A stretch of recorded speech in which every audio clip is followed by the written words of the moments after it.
មួយឆ្នាំ2026វីដេអូនេះខ្ញុំបានថតប្រហែលជាជាង1ខែមុនបើគិតទៅប្រហែលជាជិត2ខែដែរហើយនៅពេលនេះទើបខ្ញុំសម្រេចចិត្តថាយក memory នៅក្នុងកាមេរ៉ាដែលខ្ញុំបានថតប្រហែលជាង1ខែមុនហ្នឹងយកវាមកមើលម្ដងទៀត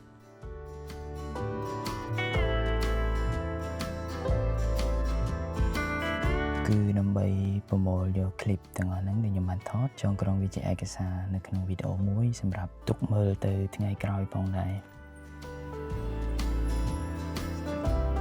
ហើយមែនទែនទៅខ្ញុំអត់មានគម្រោង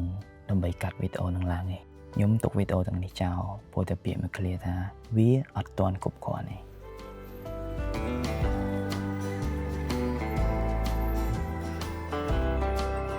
រហូតដល់ថ្ងៃដែលខ្ញុំត្រូវលុបវីដេអូទាំងនោះចោលចេញពី memory របស់ខ្ញុំទើបខ្ញុំដឹងថាបើខ្ញុំថតហើយលុបវាចោលទៅដែរតើខ្ញុំធ្វើវាដើម្បីអី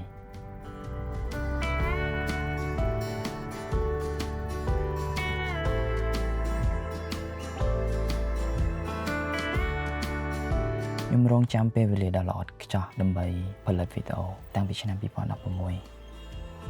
បើគិតមកដល់ឥឡូវវារយៈពេល10ឆ្នាំហើយចម្លើយគឺវាអត់មានបានមកដល់ខ្ញុំទេ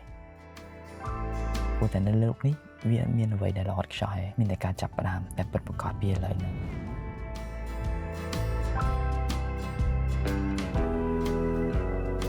ហើយបើយើងនៅរងចាំពេលវេលាដ៏ល្អឥតខ្ចោះនោះមកដល់យើងនោះយើងនឹងត្រូវរងចាំរហូតដល់ពេលដែលយើងស្ដាយក្រោយដូចជាខ្ញុំឥឡូវអញ្ចឹង